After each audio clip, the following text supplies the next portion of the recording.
누가복음 2장 21절부터 24절까지 한 목소리로 읽겠습니다. 시작. 할례할 8일이 되매 그 이름을 예수라 하니 곧 잉태하기 전에 천사가 일컬음 바라라. 모세의 법대로 정결 예식의 날이 참에 아기를 데리고 예루살렘에 올라가니 이는 주의 율법에 쓴 바 첫 해에 처음 난 남자마다 주의 거룩한 자라 하리라. 한대로 아기를 주께 드리고 또 주의 율법에 말씀하신 대로 산 비둘기 한 쌍이나 혹은 어린 직비둘기 둘로 제사하려 함이더라. 네. 아멘. 네. 방금 우리 나눈 말씀대로 우리가 이제 여기서 그동안 수요 모임을 잘 해왔어요. 잘 해왔는데 우리 집사님이 좋은 장소를 또 제공해 주셔서 지금까지 잘했는데 일단은 이달 말까지 잠정적으로 이달 말까지만 둘째 주 마지막 주죠. 이번 달 마지막 주까지 하고 10월 첫째 주는 또 명절이 있잖아요. 명절이니까 또 그때는 또 쉬어야 될 것 같고 그래서 일단 마지막 주까지 하는 걸로 하고 그 다음에 이제 장소가 또 결정이 될 때까지는 그냥 방학하는 거예요. 그렇게 알고 계시면 됩니다. 그러니까 이 모든 매사가 하나님 아버지가 계신데 하나님의 아들들이 있잖아요. 아들들. 우리가 아들이죠. 그러니까 하나님 아버지하고 아들의 차이가 뭘까요? 차이가 하나님은 모든 걸 아셔요. 하나님 아버지는 모든 걸 아시는데 하나님의 아들들은 모든 거 몰라요. 몰라. 우리는 모르는 게 아들이에요. 그렇게 지었어요. 무엇만 알게 하려고 그런 줄 알아요? 아버지만 알게 하려고 그러는 거예요. 우리는 미래를 알 필요 없어요. 아버지만 알면 돼, 아버지만. 그러니까 우리에게 안 가르쳐 주는 거예요. 너는 나만 알면 돼. 나만 쫓아오면 되거든? 그거예요. 그러니까 우리가 알려고 애쓰는 것은 미래를 점치듯이 알려고 애쓰는 게 아니고 그 하나님의 아버지, 진리의 아버지, 그리스도 그분을 알려고 했으면 되는 거예요. 그러니까 그리스도는 우리의 몸이 아니잖아요. 머리시잖아요. 머리. 그분은 머리시고 우리는 몸이잖아요. 몸. 머리와 몸이 또 하나죠. 둘은 아니고 하나인데 이런 거 있잖아요. 그러면 이제 옛날 같으면 우리 장소를 위해서 기도합시다. 우리 장소를 위해서 3박 4일 금식 기도합시다 하고 그랬을 텐데 잘 생각해 보세요. 몸과 이 머리하고 하나라면 기도할 필요 있어요? 몸과 이 머리가 따로 있기 때문에 기도하는 거예요. 기도하는 것은 이 손등에 모기가 앉았다고 칩시다. 모기가 물었어요. 그러면 이제 기도해야 되잖아요. 머리 대신 그분에게 머리님 모기가 앉았네요. 이거 어떻게 할까요? 물어봐야 되잖아요. 몸이 그렇게 합니까? 물어보기 전에 오른손이 와서 때리잖아요. 벌써 머리가 명령했다라는 거예요. 네? 동시에 일어나는 거예요. 동시에. 그와 같은 거예요. 우리 삶이. 그러니까 우리는 몸은 머리가 인도하는 대로 따라가기만 하면 돼요. 그분이 우리에게 생각을 넣어주시고 그 기쁘신 뜻을 성취하신다고 그러잖아요. 그때 우리에게 마음을 주시는 분이에요. 그분은. 네. 그것은 그 생각이라고 하는 거 마음 넣어줄 때는 전광석보다도 더 빠릅니다. 그냥 하나에 하나, 그냥 그 마음이 내 마음이고 내 마음이 그 마음이에요. 그러나 미래에 대해서는 그분께 다 맡기는 거예요. 예. 그러니까 못 맡기기 때문에 내 뜻이 관철 안 되기 때문에 두려움이 오고 분노가 치밀어 올라오고 그러는 거예요. 예. 그러니까 아이가 스스로 걸어가면은요, 그 엄마가 따라가면서 얼마나 불안하겠어요. 근데 아이가 나 스스로 못 가니 엄마 나 안아주세요. 그러면 되는 거거든요. 근데 고집하면서 내 힘으로 살려고 그래. 내 힘으로. 그분이 인도하는 대로 따라간다고 하는 것은 불안한 거예요. 그분이 나를 어떻게 할까 봐. 못 믿는 거죠. 그게 현실 속에서 우리의 현 주소를 자꾸 하나님이 발견하게 만들어요. 그래서 점차적으로 나의 뜻을 다 버려지고 그분에게 전적으로 맡길 때까지, 그분의 뜻만 중요하게 될 때까지는 그 여정이 좀 필요하죠. 오늘도 그런 말씀이 될 것 같습니다. 자, 오늘 이 말씀을 좀 다시 보시겠습니다. 누가복음 2장 21절이죠. 21절 한번 같이 읽을까요? 시작. 할례할 8일이 되매 그 이름을 예수라 하니 곧 잉태하기 전에 천사가 일컬음 바라라. 네. 여기서 이제 예수님의 이름이 나왔습니다. 예수라 하니. 네. 근데 이 짧은 말씀 속에 우리가 생각해 볼 게 몇 가지 있어요. 그 이름을 예수라 하니 그랬는데 그 이름을 그때 받은 게 아니고 잉태하기 전에, 그렇죠? 잉태하기 전에 천사가 일컬은 바라라 그랬어요. 그러니까 이름은 이미 받았어요. 태어나기 전부터. 잉태하기 전부터 예수라 하라라고 받았는데 언제 예수라고 하는 이름을 부르기 시작을 한 거죠?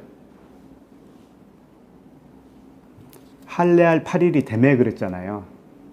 네? 할례할 8일이 돼야 그 이름을 예수라 부르는 거예요. 그러면 우리는 어떨까요? 우리는 무슨 이름을 받았죠? 우리는 언약의 말씀을 통해서 이미 이름을 받았어요. 그 이름은 여호와라라고 하는 이름이에요. 여호와라, 그 이름으로 불리울 백성이 생길 것이다라고 했잖아요. 그러니까 우리의 이름은 뭐예요? 여호와. 다르게 표현을 하면 그리스도인이에요. 그리스도라고 하는 그분이 나에게 오시면 나는 그리스도라고 하는 분과 하나가 되어서 그리스도인이 되는 거죠. 그리스도인. 그 그리스도인이라고 최초로 부르게 된 때가 언제예요? 안디옥 교회에서 그랬어요. 안디옥 교회에서 바울이 1년 동안 말씀을 전했더니 비로소 최초로 그리스도인이다라고 일컬음을 받은 거예요. 그렇다면 그리스도인이라고 하는 이름은 우리가 이미 받았는데 언제 불리우게 되겠느냐 이거예요. 언제. 그게 오늘 말씀으로 보면 할례할 때쯤 그렇게 되는 거라는 거죠. 그럼 우리가 할례는 뭐예요? 우리의 할례는 마음의 할례죠? 네, 마음의 할례가 됐을 때 그때 비로소 그리스도인이라는 이름을 갖게 되는 거죠. 그 전에는 그 이름을 부를 수가 없는 거예요. 마음의 할례. 근데 오늘 본문 말씀은 예수님이 할례하시는 거잖아요. 하나님은 할례할 필요가 없어요. 그 하나님의 본체이신 그분이 율법 아래로 올 일이 없어요. 그런데 그분이 그 높고 높은 보좌에서 그 본체 되시는 하나님이 이 사람의 모습으로 내려오신 거잖아요. 그러니까 그분이 지금 할례할 8일이 되었다라는 것은 율법 안으로 들어가는 거예요. 율법 안으로 들어가는 거예요. 이게 이 모습이. 그래서 그 22절 보면은 모세의 법대로 정결 예식의 날이 참에 아기를 데리고 예루살렘에 올라가니 그러잖아요. 예루살렘은 지형적으로 물론 높은 위치에 있기 때문에 예루살렘에 갈 때는 올라간다라고 표현들을 해요. 그런데 예루살렘은 무엇을 뜻하는지 알아요? 겉표면적인 율법이에요. 표면적인 하나님의 집이에요.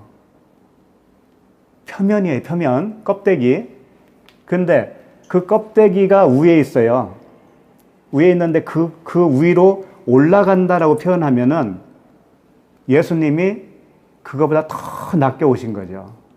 낮게 오시고 해서 어디까지 낮추신 거냐면 죄인 중에 최고 괴수, 죄인의 모습으로 오신 거죠. 그러면 죄는 왜 죄인이냐면은 율법 안에 갇히면 죄인이거든요. 그러니까 스스로가 지금 예루살렘으로 올라간다라고 표현할 때는 자기가 죄인으로서 율법 안으로 갇히는 거예요. 율법 안으로 들어가는 거예요.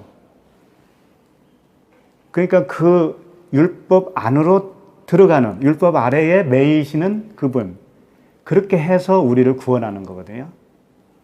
그러니까 우리는 율법 아래에 갇혀 있는 자요 어둠인데 빛이신 예수 그리스도께서 우리에게 먼저 오시는 거죠. 그러니까 우리가 갈 수 있는 문제가 아니잖아요, 이게. 전적으로 우리는 아무것도 할 수 없는데 그분이 스스로 오시는 거예요. 그 모습을 지금 보여주고 있는 겁니다. 그리고 이제 그 이름이 예수라고 했습니다. 예수.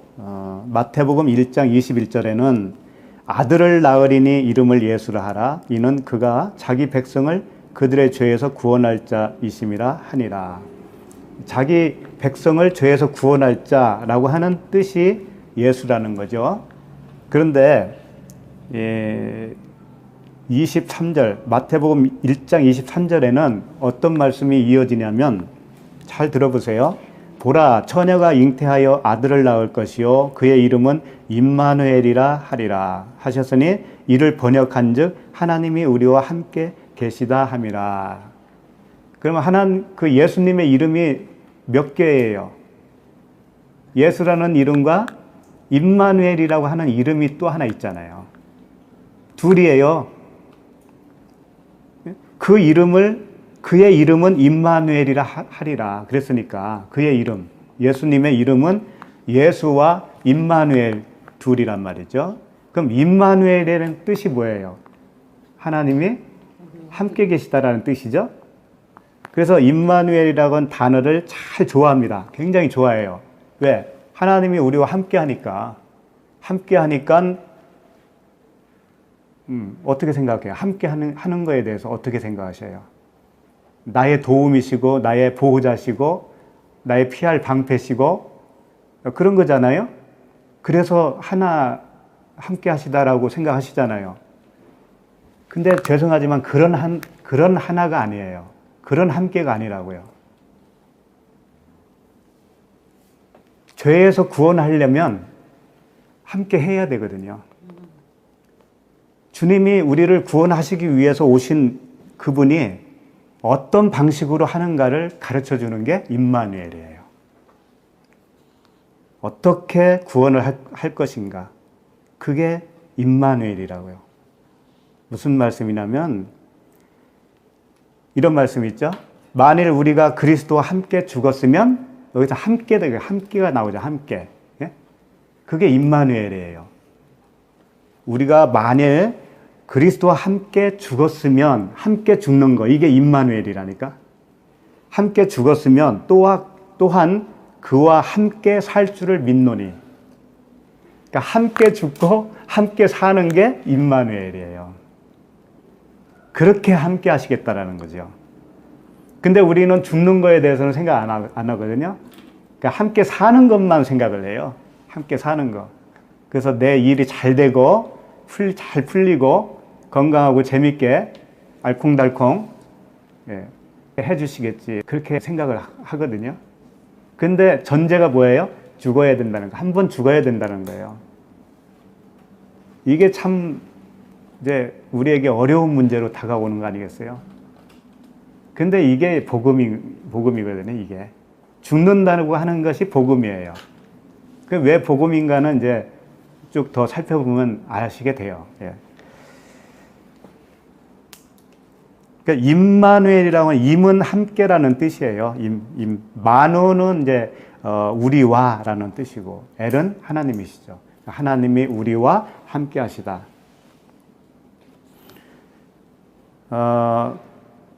아까도 말씀드렸지만 예수라는 이름을 언제부터 부르기 시작을 하게 되냐면 할례할 8일이 되었을 때, 그때 이제 비로소 예수라는 이름이 붙여지는 것이고, 우리들은 마음의 할례가 일어나면 그때부터 그리스도인이라고 하는 이름이 붙여집니다. 그러니까 우리도 처음에는요 이렇게 되는 거예요. 예수님이 오늘 본문 말씀대로 아기 예수잖아요. 아기 예수. 그래서 태어난 지 8일 만에 할례를 하는 거잖아요. 그럼 우리도 그 겉에 할례가 있었다는 거예요. 우리들도. 그때가 언제일까요? 예수님은 난 지 8일 만에 할례한 것은 육체의 할례예요. 그리고 마음의 할례는 언제 했을까요? 그분은? 십자가의 죽음이에요. 십자가의 죽음과 부활이에요. 우리도 처음 겉에 할례가 있고 그 다음에 십자가의 죽음과 부활이 있는 거예요. 십자가의 죽음과 부활이 마음의 할례거든요. 그럼 그 이전의 할례는 뭐예요? 율법 아래 갇혀 있을 때, 그때가 우리가 이 몸의 할례를 받은 때예요. 그때는 이름이 그리스도인이 아니에요. 무엇일까요? 예수예요. 예수. 죽어야 할 예수라고요. 율법에 갇혀 있을 때가 율법 아래 있는 거니까 그때가 예수의 할례예요. 몸의 할례. 표면적 유대인. 이 표면적 유대인에서부터 시작을 하는 겁니다. 이게 이제 이면적 유대인으로 가는 것이 구원이에요. 그게 거듭남이고. 자, 그러면 22절 보시면 모세의 법대로 정결 예식의 날이 참에 아기를 데리고 예루살렘에 올라가니, 자, 이런 말씀이 나오죠. 모세의 법대로 그랬어요. 이건 이제 율법이죠. 모세의 율법. 정결 예식의 날이 참에 아기를 데리고 예루살렘에 올라가니 그래요. 올라간다고 표현을 하는 거예요. 올라간다. 예루살렘은요, 예루살렘은 두 가지 있다라는 거 아시죠? 땅에 있는 예루살렘이 있고, 그 다음에 하늘에 예루살렘이 있어요. 근데 실질적으로 올라가는 것은 하늘의 예루살렘이에요. 그렇죠? 그런데 땅의 예루살렘은 하늘의 예루살렘을 예표하고 있기 때문에 올라간다는 말을 합니다. 그런데 땅에 있는 예루살렘은 올라간다고 하지만 그것은 높아져 있는 나라고 생각하시면 돼요. 나의 겉사람, 옛사람이 땅에 있는 예루살렘이에요. 높아져 있는 거예요, 내가. 그러니까 내가 먼저 태어나면 높은 자로 있는 거예요. 왜 그럴까요? 나의 주인이 나잖아요. 나의 주인은 나예요. 그러니까 내가 높잖아요. 내가 제일 높은 거예요. 그래서 세상 임금이라고 하는 거예요. 그러면 내가 이제 낮아지려면은 뭐예요? 내가 죽어야 되잖아요. 죽는다는 건 뭐냐면 예루살렘이 무너져야 되는 거죠. 그럴 때 죽으면 진짜 높은 자가 되는 거예요. 그때는. 새 예루살렘에 가는 자가 되니까. 그래서 아직은 겉에 있는 예루살렘이지만 올라간다고 표현을 하는 거예요. 올라가니.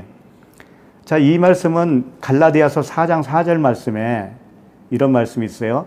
때가 참에 그래요. 때가 참에. 오늘 22절에서도 보면 정결 예식의 날이 참에 그러잖아요. 갈라디아서 4장 4절에서는 때가 참에 하나님이 그 아들을 보내사 여자에게서 나게 하시고 율법 아래에 나게 하신 것은 율법 아래에 있는 자들을 구원하기 위해서다. 그러니까 요 말씀대로 지금 되어 가고 있는 거예요. 주님이. 그것을 옛날 2000년 전에 오셨던 그분만을 생각하시면 안 돼요. 이게 다 내 안에서 이루어지는 일이에요. 그분이 나에게 올라오셔요. 내가 예루살렘이니까. 그분이 낮고 낮은 자로서 나에게 올라오는 거예요. 오셔서 이제 나와 하나가 돼요. 나와 하나가 돼요. 하나가 되는 그 작업이 뭐냐면 지금부터 일어나는 일이에요. 정결 예식을 드리는 거예요. 할례를 행하고 정결 예식, 비둘기를 잡아서 하나님께 드리는 거예요. 그게 이제 내 안에서 나와 함께 일어나는 일이라고요. 그게 다 이루어져야 돼요. 이루어져야 내가 새 사람으로 부활을 하는 거예요. 그래서 이제 할례를 받으면 그리스도인이라고 부름을 받는데, 우리가 그 예수 그리스도께서 우리 안에 오셔서 정결 예식을 다 치르고 십자가에서 죽으시잖아요. 그래서 그분과 함께 내가 죽잖아요. 그러면 이제 그때 마음의 할례를 받은 거라고 그랬죠? 그러면 그리스도인이에요. 그리스도인이 되었으면 어떻게 살아야 되는가? 그 부분을 잘 말씀해 주신 본문이 있어요. 거기를 좀 봅시다. 예. 사도행전인데요. 사도행전 11장 25절로 한번 가보겠습니다. 뭐 어떻게 거듭나서 어떻게 살아야 되는가라기보다도 사실은 거듭난 것이 맞는가, 이것을 알아보는 거라고 보면 돼요. 네, 말씀은 다 그런 거예요. 자, 보시면 여기가 안디옥 교회예요. 안디옥 교회. 안디옥 교회를 이제 사도 바울이 가서 가르치는 그런 부분을 설명하고 있어요. 사도행전 11장 25절에 보면 바나바가 사울을 찾으러 다소에 가서 만남에, 그죠? 안디옥에 데리고 와서 둘이 교회에 1년간 모여 있어 큰 무리를 가르쳤고 제자들이 안디옥에서 비로소 그리스도인이라 일컬음을 받게 되었더라. 나오죠? 네. 그래서 안디옥 교회가 최초로 그리스도인이다 일컬음을 받게 되었어요. 그러니까 안디옥이라고 하는 뜻이 뭐냐면 안티오케이아인데요. 안티오구스라고 하는 수리와 왕이 있어요. 수리와 왕 이름을 따서 안디옥이라고 하는 도시 이름이 형성됐어요. 이게 왜 중요하냐면 이 안디옥이라고 하는 이 도시가 로마의 수도예요. 세 번째 수도예요. 세 번째 수도. 그러니까 수리아는 그 당시 로마의 속국이었단 말이에요. 식민지였다고요. 그러니까 수리아도 역시 로마나 마찬가지예요. 로마의 수도라는 거예요. 한번 잘 생각해 보세요. 이게 최초로 이방인의 교회거든요. 안디옥이. 근데 안디옥이라고 하는 뜻이 로마의 수도 이름이란 말이에요. 로마의 그 수도 누구라고 했어요? 안티오쿠스라고 하는 왕이죠. 왕의 이름을 딴 도시예요. 그러면 예루살렘과 이 안디옥을 잘 생각해 보시라는 거예요. 예루살렘은 뭐라고 그랬어요? 하늘의 예루살렘을 모형으로 하고 있는 땅의 예루살렘이에요. 거기는 구원이 없습니다. 거기서 나와야 구원이에요. 거기서 나와서 어디로 갔는데 구원받는 자들이 생긴 거예요. 나와가지고 노마로 간 거예요. 노마라고 하는 이방인 나라로 간 거란 말이에요. 근데 그 이방인 나라에서 복음을 전했더니 거기서 교회가 생겼네? 이건 무엇을 의미하느냐? 예루살렘은 겉사람이면 거기서 나와야 속사람으로 구원받는다고 하는 것을 이렇게 역사적 흐름을 통해서도 하나님이 설명해 주고 있다는 거예요. 그래서 노마에 가서 나중에 사도 바울이 순교를 당하잖아요. 그러니까 노마를 통해서 하늘나라에 간다고 하는 것을 표현해 주고 있어요.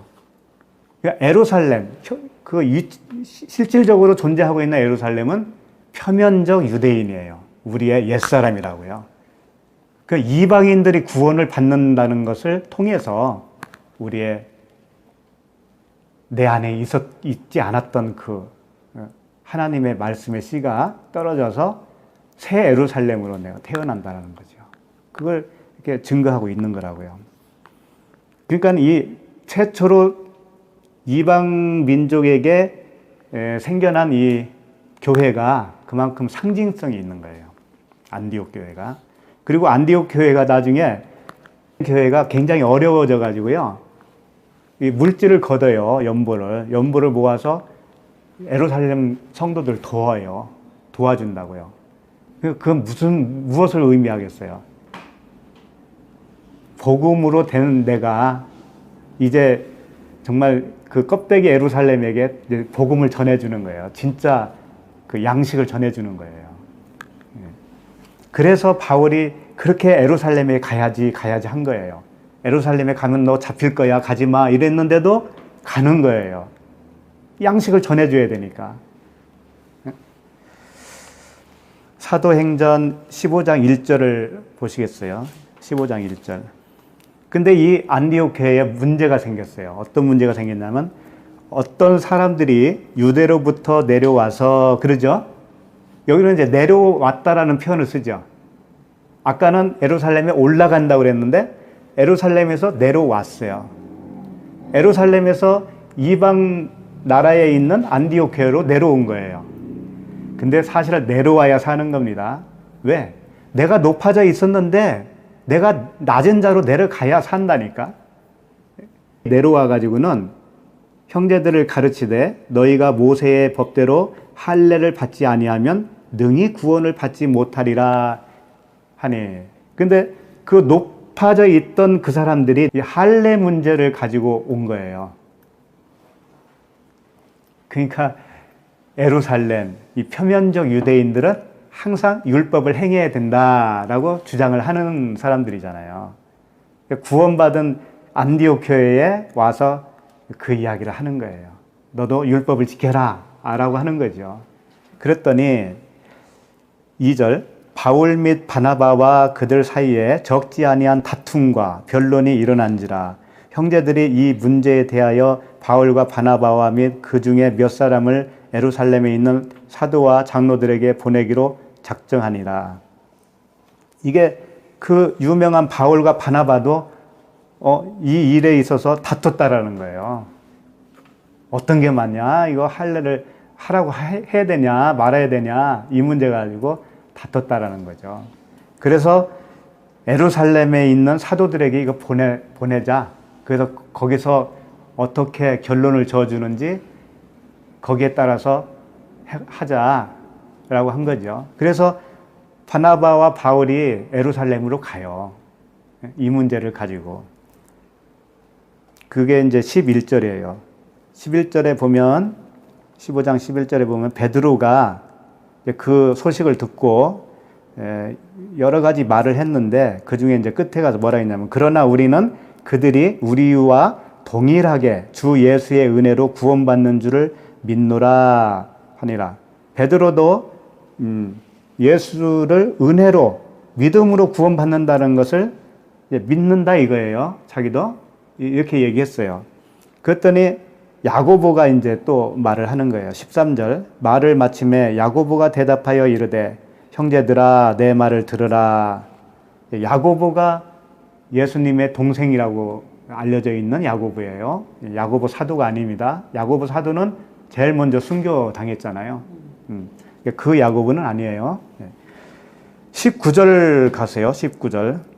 그 야고보가 여러 가지 말을 하다가 19절에 뭐라 했냐면 그러므로 내 의견에는 이방인 중에서 하나님께로 돌아오는 자들을 괴롭게 하지 말고 다만 우상의 더러운 것과 음행과 목매어 죽인 것과 피를 멀리하라고 편지하는 것이 옳으니 우상의 제물과 피와 목매어 죽인 것과 음행을 멀리할지리나 이에 스스로 삼가면 잘되리라 평안함을 원하노라 하였더라. 자, 결론은 뭐냐면 야고보가 결론을 냈네요. 여기서 이방인의 그 교인들을 괴롭게 하지 말자.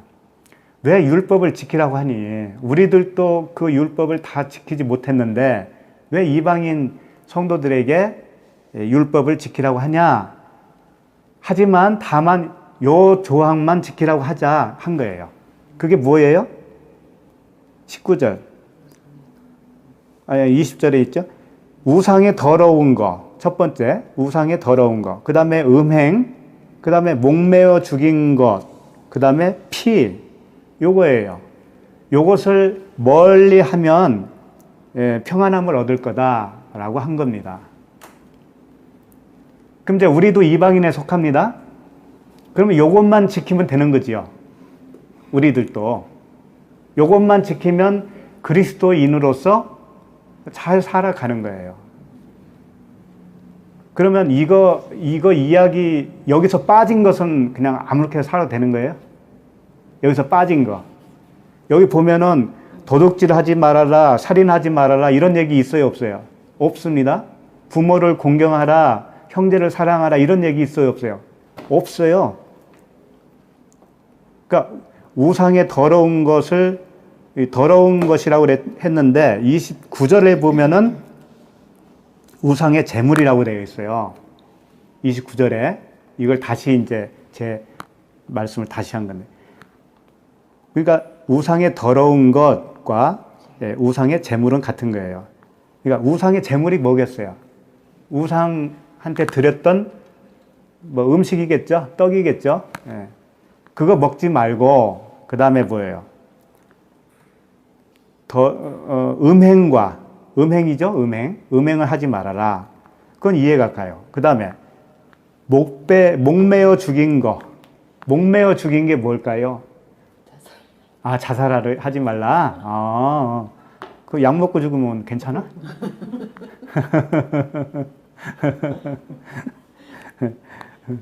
목매어 죽인 거. 옛날 시골에서 개 있잖아요. 멍멍이. 그걸 목매에 달아서 죽였거든요. 나도 이거 옛날에 이 본문 봤을 때 그 생각이 떠올라서 그거 하지 말라는 거구나. 그래서 목사님들이 그 멍멍이 탕을 또 잘 드셔요. 대개들 보면은 몸보신해야 된다고 그래가지고. 그러면 목매달아 죽인 것은 먹지 말아야 되는데 그 집에 가서 물어보는 거예요. 이거 목매달아서 죽인 거예요? 아니면 끌려서 죽인 거예요? 끌려서 죽였으면 괜찮은 거지. 이렇다니까. 그리고 피를 멀리 하라는 건 뭘까요? 피를 멀리 하라. 고기를 피채 먹지 말라 그랬으니까 피를 먹지 마라. 뭐 사슴피 같은 거 이런 거 먹지 말라. 선짓국 같은 거 그거 먹지 말라 그런 뜻인가? 그렇잖아 이게. 근데 성경을 만만하게 보면 안 되는 거예요. 언뜻 보면 야고보가 조금 사도들보다 덜 떨어져서 이렇게 좀 허술한 것을 지키면 될 거다라고 말한 것처럼 보이잖아요. 이런 조항들이 뭐가 이렇게 대단하다고. 요거 지키는 거야 쉽지. 이거 일반인들은 이런 거 잘 안 범하지 않잖아요. 지키기도 쉽잖아요, 이런 것은. 그래서 성경이 어려운 거예요. 여기서 이제 그 진의를 발견을 해보면은 우상의 더러운 것은요, 떡이죠, 떡. 성경에서 떡은 항상 무엇을 의미하고 있어요? 말씀이잖아요. 그러니까 우상의 떡이라는 거죠. 우상의 말씀. 그러니까 이 우상이라고 하는 것이 떡을 어떤 떡으로 먹느냐에 따라서 우상이 되기도 하고 하나님이 되기도 해요. 우상은 다 하나님이에요. 신이에요, 신. 그런데 그 말씀을 쉽게 말하면 아까 할례 문제가 왔으니까 할례를 행하는 게 마땅하구나 라고 생각을 하잖아요. 그걸 옳게 여기잖아요. 그러면 그게 우상을 섬기는 거예요. 그게 우상의 말씀을 먹은 거예요. 그게. 쉽게 말하면 그거예요. 그러니까 그렇게 하나님의 말씀을 행위의 말씀으로 율법으로 먹지 말아라 라는 거예요. 글자 그대로 보는 거. 네? 글자 그대로 이렇게 행하는 거 말하는 거죠. 그렇죠. 문자대로. 그리고 그 율법에서 하라고 하는 규정들 있잖아요. 그게 예수 그리스도로 완성된 그런 규례를 말씀을 한 건데 그걸 알아먹지 못하고 그걸 계속 행동을 옮기는 거. 이게 뭐냐면 음행이에요. 그러니까 음행은 이런 거죠. 여자를 보고 음욕만 품어도 뭐라고 그랬어요? 간음이라고 그랬죠? 그러면 여자를 보고 음욕 품는 게 뭘까요? 그게 말씀을 보고 나에게 이 육체에 유익이 되겠구나라고 생각하는 게 여자를 보고 음욕을 품는 거예요. 예를 들면은 11조 했을 때 11조의 의미는 뭐예요? 그 물질을 드리는 게 아니고 예수님이 11조를 하셨듯이 내가 마음으로 드리는 것이 11조예요. 그렇다면 그것을 모르고 11조로 계속 했을 때 복을 줄 거다라고 생각하고 있는 거 있죠. 그렇게 알고 있는 거. 그게 음행이에요. 그게 음행이라고. 결국은 거듭나지 않으면 음행을 할 수밖에 없겠네요. 그렇죠. 그러니까 율법 아래에 갇혀 있을 당시에는 다 음행을 하고 있고 다 살인을 하고 있고 모두 다 우상의 떡을 먹고 있는 거예요. 자, 그러면 그러니까 우리가 이제 영적 맹인이죠, 맹인. 네? 맹인이라서 그걸 알아보지 못하는 거예요. 그러면 이제 목매어 죽인 것은 뭐겠어요? 목매어 죽인다라고 하는 의미는 피 흘리지 않게 죽인다라는 뜻이에요. 피 흘리지 않게 죽이는 거예요. 실제로 목 매달아 죽이면 피는 안 흘리잖아요. 네? 그렇죠? 근데 피 흘리지 않고 죽이는 게 왜 나쁜가는 이런 말씀을 들으면 아실 거예요. 피 흘림이 없은즉 죄사함도 없다. 피 흘림이 없으면 죄사함 못 받아요. 그러니까 이 목매달아 죽었다고 하는 게 자신을 얘기하는 거예요. 자신. 나야 나. 내가 죽어야 되는데 피 흘림이 없이 죽었다 이거예요. 그럼 피 흘림이 있게 죽는 건 또 뭘까요? 피는 그래서 피를 먹지 말라고 그러잖아요. 여기서 피도 피. 네. 피가 뭐냐면은 피는 뭐라고 그랬어요? 생명이라고 했죠. 생명. 그럼 피는 생명입니다. 생명도 두 가지가 있죠. 영원한 생명이 있고 육적인 생명이 있잖아요.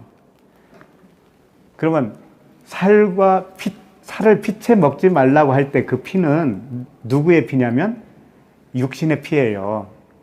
우리의 목숨이에요. 목숨. 땅의 목숨을 첫 번째 피라고 보는 거예요. 이 첫 번째 나의 목숨이 피라니까 목숨이. 이 목숨이 살아있으면 피를 흘리지 않는 거예요. 첫 번째 내 목숨이 살아있으면 피 흘림이 없는 거라고요. 그러니까 예수님이 십자가에서 어떻게 하셨어요? 물과 피를 흘리셨잖아요. 그 피는 뭐예요? 예수님은 죄가 없으신 분이에요. 그분은 죄의 피가 아니지만 우리를 위해서 그렇게 흘려주시는 거예요. 너도 이렇게 흘려야 되는 거야 라고 하는 것을 보여주시는 거란 말이에요. 그러니까 예수님의 피가 흘렸다고 하는 것은 나의 육체가 흘렸다라는 거예요. 함께 죽는 거니까, 함께 죽는 거니까. 예수님의 육체에서 나온 피도 나의 육체의 피와 같다라는 거죠. 그렇게 흘러야 되는 거예요. 그 물은 뭐냐면 피가 나의 생명이라면, 목숨줄이라면 물은 뭐냐면은 말씀이에요. 물은 항상 위의 물과 아랫물 두 개밖에 없잖아요. 그러니까 우리는 아랫물이니까 비진리란 말이에요. 비진리. 율법이라고요. 그러니까 율법이 죽어야 되고 내 목숨줄이 죽어야 된다라는 거예요. 그게 십자가의 죽음입니다. 그러니까 예수님의 육체 은 30으로 뭘 샀어요? 땅을 샀잖아요, 땅. 그 가룟 유다가 예수님의 몸값 은 30으로 땅을 샀어요. 그 땅 이름을 뭐라고 그랬어요? 피밭이라고 그랬잖아요, 피밭. 그 피밭이 누구냐면 우리예요, 우리. 우리를 산 거예요, 주님이. 그럼 왜 피밭이라고 했냐면 내가 흘려야 할 피예요, 그게. 내가 죽어야 할 밭이란 말이에요. 그럼 주님은 지금 이 본문에서 어떤 말을 하고 있냐면은 피를 흘리지 않으면 죄사함이 없으니까 피를 먹지 말라는 건 뭐냐면은 내가 네 목숨이 피인데 네 목숨을 버려야 할 것이지 그걸 먹으면 안 된다는 거예요. 그러니까 이런 말씀 있잖아요. 목숨을 얻고자 하는 자는 잃을 것이요. 목숨을 잃으면 얻는다고 그랬잖아요. 그러니까 첫 번째 목숨은 잃어야 돼. 무조건 잃어야 돼. 잃어야 새로운 새로운 생명을 얻게 되는 거예요.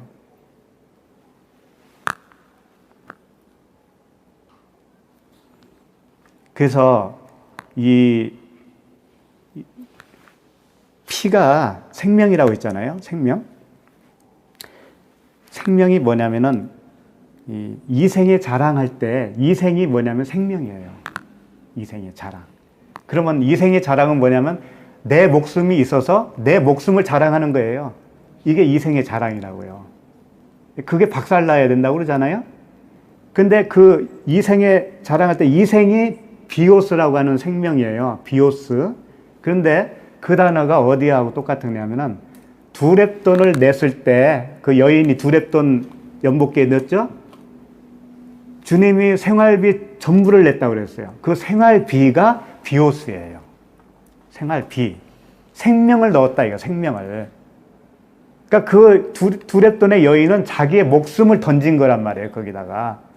우리도 그렇게 되어야 되는 거예요. 목숨을 던져야 되는 거예요. 던지면 새로운 목숨으로 우리는 건져요, 그걸. 성경은 내내 그 말씀만 하고 있는 겁니다. 지겨울 만큼 그 말씀 하고 있는 거예요. 그러니까 목매어 주겠다고 하는 것은 이런 거예요.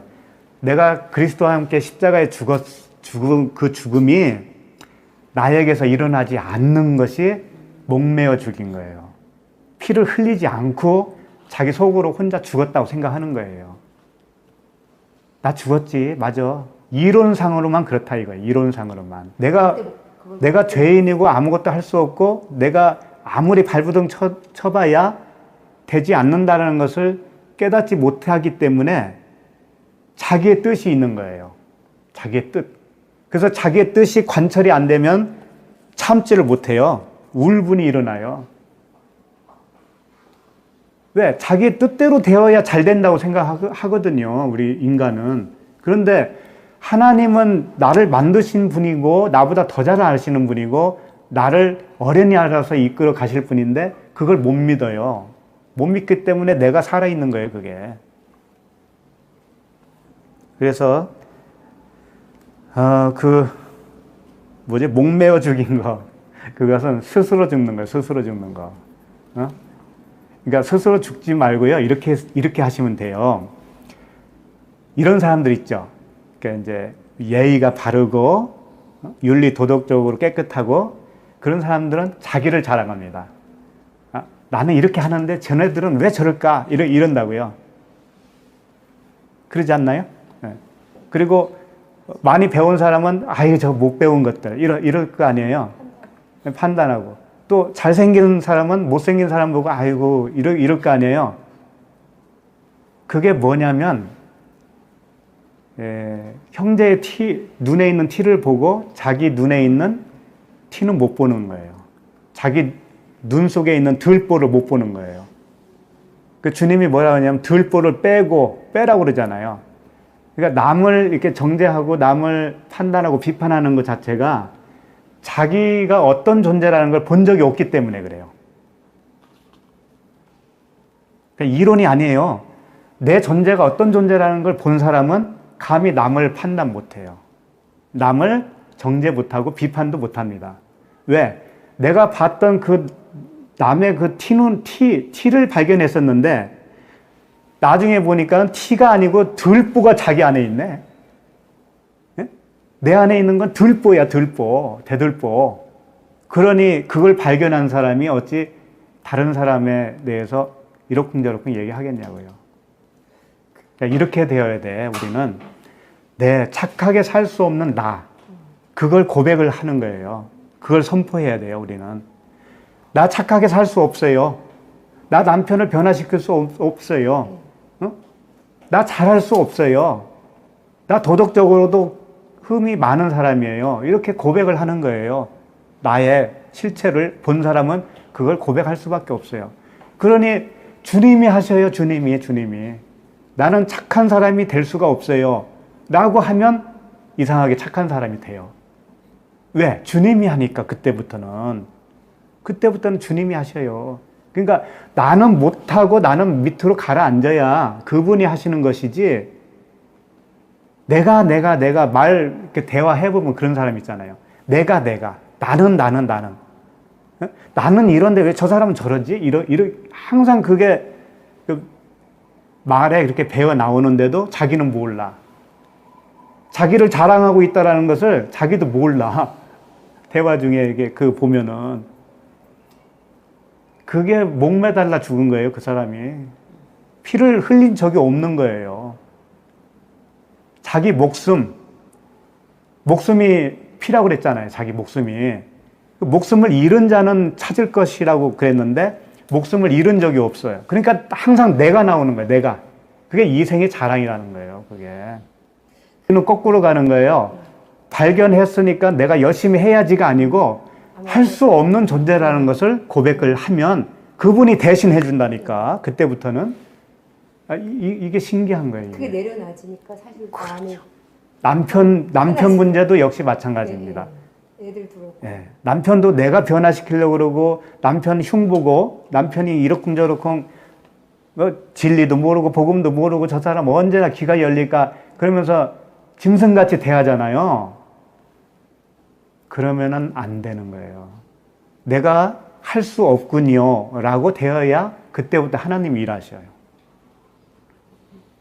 말씀은 그러니까 너 가만히 있어 아무것도 하지 마 그런 얘기가 아니고 그러니까 너의 실체를 아니까 알고서 하는 건 다르다고요. 알고서 할 때는 내가 화가 나가는 게 아니고 나를 먼저 봤으니까 그 상태에서 당신이나 나나 똑같아. 그렇지만 여기가 더 좋은 게 있지 않냐. 좋은 곳으로 가야 되지 않겠니. 설득을 하는 거죠. 그러면 또 23절로 넘어가겠습니다. 한번 읽어볼까요? 시작. 이는 주의 율법에 쓴 바 첫 해에 처음 난 남자마다 주의 거룩한 자라 하리라. 한 대로 아기를 주께 드리고. 율법에 이제 있어요. 그 주의 율법에 쓴 바 첫 해에 처음 난 남자마다 주의 거룩한 자라 하리라. 한 대로 아기를 주께 드렸다. 그러니까 장자죠, 장자. 모든 장자는 누구 거라고 되어 있어요? 하나님 거. 예. 그래서 예수님을 아기로 하나님께 드린다고 하는 것은 그분은 죄가 없으신 분이지만 죄인된 자로서 사람과 하나님의 중보자로 오셨습니다. 중보자로 오셨어요. 근데 우리는 좀 달라요. 그분은 중보자로서 하나님께 드리지만 우리는 쉽게 말해서 내가 살아야기 때문에 드리는 거예요.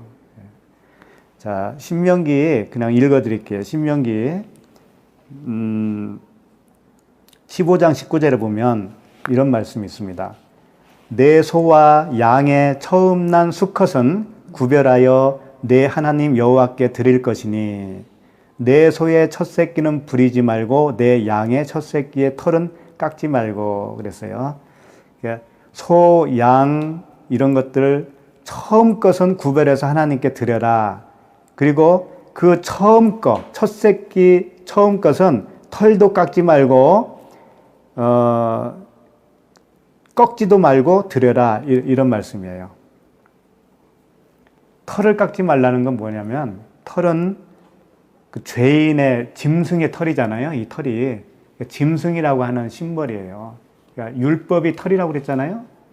율법 아래에서 율법을 행하고 있는 자가 그 짐승이에요. 짐승. 짐승. 그러니까 그대로 그걸 드리라는 거예요. 그게 뭘까요? 나에 있어서 내가 짐승이잖아요. 짐승을 드리라는 거예요. 그게 처음 것이라는 거예요. 옛사람, 겉사람이 처음 거라고요. 그 처음 것은 누구 거다? 하나님께. 하나님께 드려야 돼요, 그거. 그 얘기예요. 그거 이제 조금 더 보충하기 위해서 레위기 27장 26절 보면, 오직 가축 중에 처음 난 것은 여호와께 드릴 첫 것이라. 소나 양은 여호와의 것이니 누구든지 그것으로는 성별하여 드리지 못할 것이며, 이렇게 되어 있어요. 누구든지 그것으로는 성별하여 드리지 못한다라는 뜻은 뭐냐면, 그걸로 서원하지 말아라, 그런 뜻이에요. 그럼 첫 것이 뭐라고 그랬어요? 우리의 컷사람, 처음 내가 태어난 나라고 하는 생각을 가지고 있는 죄인된 죄인된 나는 뭘 하지 말라? 서원하지 말아라. 그건 갚을 수 없는 거야. 네가 서원해봐야. 근데 겁도 없이 서원들 많이 했잖아요. 그리고 갚지도 못하잖아요. 그거 하지 말라는 거예요. 그거 하지 말고 드리라는 거예요. 드리라는 게 뭔지 알아요? 죽는 거예요. 피를 흘려서 제물로 죽이라. 그러니까 피를 다 빼잖아요. 항상 제물은, 모든 제물은 피를 뺀다고 하는 것이 그 생명을 뺀다라는 거예요. 그러니까 나라는 사람을 하나님께 드려야 돼. 겉사람을. 그게 제사예요. 제사. 피를 빼서 드려야 되는 거예요. 목숨을 드리면 그게 피를 뺀 거예요. 목숨을 드리면. 그렇게 하라는 거예요. 그렇게. 그래서 애굽의 장자가 다 죽잖아요. 그렇게 죽어야 되는 거예요. 장자로서는 죽어야 돼요. 장자로서. 나의 장자는 나의 겉사람이다. 옛사람이다 이거예요. 이 옛사람이 죽어야 돼. 죽는다는 건 뭐냐면요. 내가 나를 어떻게 죽여요? 말씀에 의해서 이거 죽어야 되는 거구나 라는 것을 아는 거죠. 그러면 그게 하나님께 드린 거예요. 근데 하나님이 받든 안 받든 하나님의 마음일 거 아니에요. 받아지면 이제 역사가 일어나는 거예요. 그러니까 드릴 수는 있잖아요. 내가 마음으로. 그러니까 너희 몸을 거룩한 산 제물로 드리라고 그러잖아요. 로마서 12장 1절에 드리라고 그러잖아요. 드릴 수는 있는 거예요. 우리가 아무것도 할 수 없는 게 아니고 나의 겉사람을, 내 목숨을 드리는 건 해야 되는 거예요. 내가 받든지 안 받든지는 하나님 마음이잖아요. 그래요. 날마다 죽노라가 그거예요. 드리는 거예요. 드리는 거. 그리고 첫사람이라는 게 왜 드려야 되냐면, 왜 하나님 거냐면은 밭이기 때문에 그래요. 밭. 우리 겉사람이 나쁜 게 아니고 그게 밭이라고 해요. 밭. 밭을 달라고 그러는 거예요. 하나님이. 왜? 거기다가 씨를 뿌리려고. 그러니까 우리는 밭을 내주는 거예요. 그게 내 목숨을 내주는 거나 똑같은 거예요. 그러면 하나님은 거기다가 파종을 해요. 파종을 하는 게 뭐냐면 그게 할례예요. 할례. 구멍을 뚫잖아요. 땅에다가. 그게 할례라고요. 마음의 할례. 그러면 새로운 씨가 떨어지면서 새로운 싹이 태어나잖아요. 싹이 태어나면 그게 줄기로 자라고 나중에 어떻게 돼요? 열매, 알곡이 되잖아요. 그 알곡이 되면 추수한다고 그러잖아요. 그 알곡이 나예요. 이제 새로운 나예요. 처음에는 밭이에요. 우리가. 처음에 밭인데 그걸 하나님께 드려야 하나님이 그걸 사용하신다니까. 근데 그 밭은 하나님 거예요. 원래. 건들지 말라는 거예요. 밭을 드리는 게 내 목숨을 드리는 거고 내가 피를 흘리는 거예요. 같은 말이에요. 같은 말. 그러니까 이런 말씀이 있잖아요. 사도행전 4장에 보면은 4장 31절에 보면은 빌기를 다함에 모인 곳이 진동하더니 무리가 다 성령이 충만하여 담대히 하나님의 말씀을 전하니라. 이제 막 성령이 충만해서 말씀을 전하는 거예요. 그런데 어떤 상황이 생겼냐면 32절에 보면 믿는 무리가 한 마음과 한 뜻이 되어 모든 물건을 서로 통용하고 자기 재물을 조금이라도 자기 것이라 하는 이가 하나도 없더라. 그러니까 모든 물건을 서로 통용했대요. 자기 물건이 이제 자기 소유가 아니다라고 한 거예요. 그 고백이 나오는 거예요. 성령 충만하다라는 건 뭐예요? 내 목숨을 이제 그분께 온전히 맡긴 거잖아요. 그러면 내 소유는 없는 거잖아요. 하나도 없는 거잖아요. 그러니까 그것을 어떻게 하나님이 표현하고 싶었냐면은 34절에 보면은 33절에 보면 사도들이 큰 권능으로 주 예수의 부활을 증언하니 무리가 큰 은혜를 받아 그 중에 가난한 사람이 없으니 이는 밭과 집 있는 자는 팔아 그 판 것의 값을 가져다가 사도들의 발 앞에 두매 그들이 각 사람의 필요를 따라 나누어 줌이라 그랬어요. 밭을 팔았잖아요. 집도 팔고. 집이 뭐예요? 나예요. 겉사람이 집이에요. 밭이고. 그걸 팔았다라는 것은 다 드린 거예요. 하나님께. 내 소유는 없어요. 내 목숨까지 다 드린 거예요. 그러니까 이것을 누구 앞에 놨다고요? 사도들의 발 앞에 놨다고 그래서 사도들의 발 앞에. 발이 뭐예요? 발이 뭐예요? 왜 하필이면 사도들에게 갖다 줬다고 그러지 뭘 발 앞에 뒀다고 그래요? 다 의미가 있어요, 이게. 발은 우리가 지탱하고 있는 곳이에요. 내가 의지하는 것이 발이에요. 내가 의지하는 거. 내가 복음의 하나님을 의지할 거냐, 은혜의 하나님을 의지할 거냐, 내가 율법의 행위를 의지할 거냐. 응? 그거예요. 그런데 발 앞에 뒀다라는 건 뭐냐면 사도들의 사도들이 어떻게 된 발이에요? 복음이잖아요. 은혜의 그 진리의 복음이잖아요. 사도들은. 그러니까 사도들 앞에 놨다라는 건 뭐냐면 나도 당신과 동일합니다 라고 하는 고백이라고요. 발의 신발이 뭐라고 그랬어요? 발의 신발. 혀라고 그랬잖아요. 샌달, 혀. 그러니까 발이 복음이면 복음의 말. 예? 발이 율법이면은 율법의 말이 나오는 게 그 신발로 표현한 거라고요. 그래서 복음을 전했는데 받아들이지 않으면 어떻게 하라고 든가요? 발에 무엇을 떨어라? 예. 발에 티끌을 떨어라고 그랬잖아요. 그 의미는 뭐예요? 복음을 받아들이지 않는 너희들이 지금 의지하고 있는 것이 뭔지 아니? 이 티끌이란다. 그걸 가르쳐 주고 오라는 거예요. 당신들이 의지하는 것, 이 복음을 받아들이지 않고 의지하는 당신들이 의지하는 하나님, 그 하나님은 당신들에게는 티끌이야. 이런 뜻이라고요, 그게. 그러니까 결국은 뭐냐면 자기 뜻으로 사는 사람들이 아닌 거예요, 우리는. 우리가 어떻게 살게 되든지, 어디로 가서 살든지, 무슨 일을 만나든지, 나는 죽은 거예요. 내 처음 것은 그냥 다 드려야 되는 거예요. 그러면 누구의 인도함대로 살게 되냐면 그분의 머리 되시는 예수 그리스도의 인도함대로만 나는 따라가면 되는 거예요. 그냥 졸졸졸졸 따라가면 되는 거예요. 그게 얼마나 쉬워요. 이것처럼 쉬운 거 있나요? 그래서 이런 말씀을 하신 거예요. 누구든지 나를 따라오려거든 자기를 부인하고 십자가를 지고, 이게 뭐예요? 자기 목숨을 드리는 거잖아요. 그런데 내가 드리는 게 아닌 거예요, 이게. 그렇게 해야 할 것처럼 말해놓고 그분이 와서 해준다니까. 그러니까 말씀이 해주시는 거예요, 말씀이. 말씀 때문에 목배임을 당한다고 그러잖아요. 예. 이것조차도 내가 하는 게 아닌 거예요. 내가 하면 내가 목 졸라 죽인 거라니까. 주님이 죽여주셔야 피를 흘리는 거예요. 그렇게 된 거고, 이제 마지막 24절입니다. 또 주의 율법에 말씀하신 대로 산 비둘기 한 쌍이나 혹은 어린 집 비둘기 둘로 제사하려 함이로라 그랬습니다.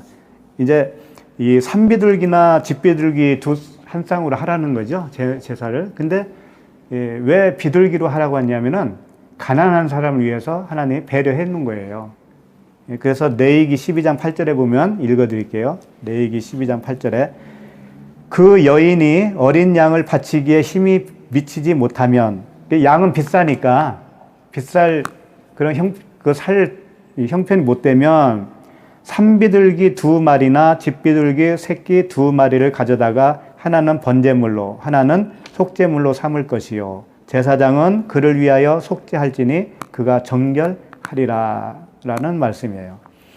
그게 이제 여기서 산비둘기 집비둘기가 나옵니다. 그리고 이제 먼저 알 것은 예수님이 가난해서 이 비둘기로 제사를 드렸다고 그러잖아요, 지금 본문에서는.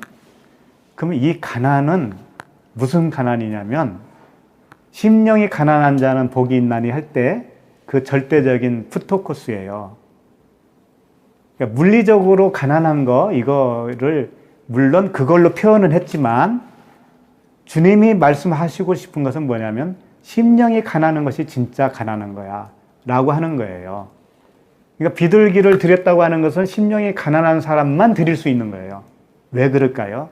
왜 새일까요? 새는 공중을 날잖아요.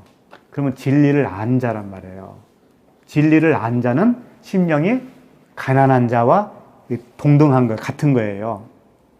심령이 가난해야 돼요. 그것은 내 목숨은 버려져야 되는구나 라는 것을 아는 사람이라고요. 그 사람은 새라는 거예요. 그렇게 된 사람이 새예요, 새. 그러니까 짐승 있고 기어다니는 거 있고 네 발 달린 애들도 있고 왜 나는 애들 있잖아요. 나는 애들이 최고잖아요. 그걸 설명해 주는 거예요. 산비둘기나 집비둘기나 이것은 가난한 자들이 돈이 없어서 바치는 건 맞는데 그걸 통해서 가르쳐 주고 싶은 건 뭐냐면 너희들이 이걸 드릴 수 있는 존재, 가난한 자, 심령이 가난한 자라면 네가 공중에 나는 새와 같은 존재야. 이라고 하는 거예요. 예수님이 그런 분이시잖아요. 여기서 이제 산비둘기는 뭐냐면 투털대다라는 뜻이에요. 꾸르륵 울다 뭐 그런 거고 중얼거리다 그런 거예요. 산비둘기는 트리곤이라고 하거든요, 헬라어로. 근데 이 히브리어로 가면 토르라고 그래요. 토르라는 뜻은 정처 없이 헤매다 그런 뜻이에요. 산비둘기가 정처 없이 헤매는 거예요. 우리가 정처 없이 헤매는 존재였잖아요. 그러니까 이 산비둘기는 뭘 표현하고 있냐면 죽어야 할 이 목숨, 육의 목숨을 표현하고 있다고요. 집비둘기는 뭐냐면 이 페리스테라라고 하는 단어인데 이게 내려와서 덮는 거예요. 주님이 세례를 받고 올라오실 때 성령이 위에서 내려오셨잖아요. 비둘기 같이 내려왔다 그러죠. 비둘기가 내려온 건 아니에요. 비둘기 같이 내려왔다고 표현하고 있죠. 그러니까 그 비둘기는 덮는 은혜를 말하고 있어요. 그러니까 이 집비둘기는 살아나는 성령을 말하는 거죠. 산비둘기는 죽어야 할 예수, 육체 예수라면 집비둘기는 살아나시는 그리스도, 성령을 표현하고 있어요. 우리가 겉사람이 죽고 새사람으로, 속사람으로 살아나는 거 같은 겁니다. 그래서 집비둘기는 그 히브리어로는 요나라고 되어 있어요. 요나가 집비둘기예요. 그래서 이 요나는 어디서 온 단어냐면은 야인에서 왔어요. 야인이 뭐예요? 술이에요, 술. 와인이라고 그러잖아요. 야인이 술이에요. 포도주. 떡과 포도주 아시죠? 포도주가 그 새술 되시는 예수 그리스도잖아요. 그리스도, 성령. 그렇게 표현하고 있는 거예요. 그러니까 이 비둘기로 드려라고 하는 것은 최고의 가난한 자가 드릴 수 있는 것이 비둘기예요. 그렇게 해서 공중에 나는 새와 같은 존재로 태어나는 거예요. 그러니까 얼마나 오늘 말씀도 집요하리만큼 너를 드려라. 네 목숨을 하나님께 드려. 그러면 새로운 영원한 생명을 받게 될 거야. 라고 하는 메시지를 주시는 거예요. 오늘도 우리도 그 푸토코스의 가난한 자,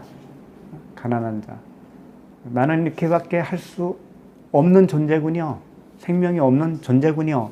라고 하는 것을 알았다면 새로운 그 영원한 생명을 달라고 긍휼을 구할 수밖에 없는 거죠. 근데 이렇게 이미 그분의 마음으로 되어져 있는 우리들은 새 생명으로 살고 있는 거 아니겠어요? 그렇죠? 그래서 가나안에 가서 이렇게 안식을 누리면서 그분과 함께 내 뜻은 버려지고 그분의 뜻, 그분의 인도하신 대로 우리가 따라가는 복된 주님의 아들들이 되기를 바랍니다.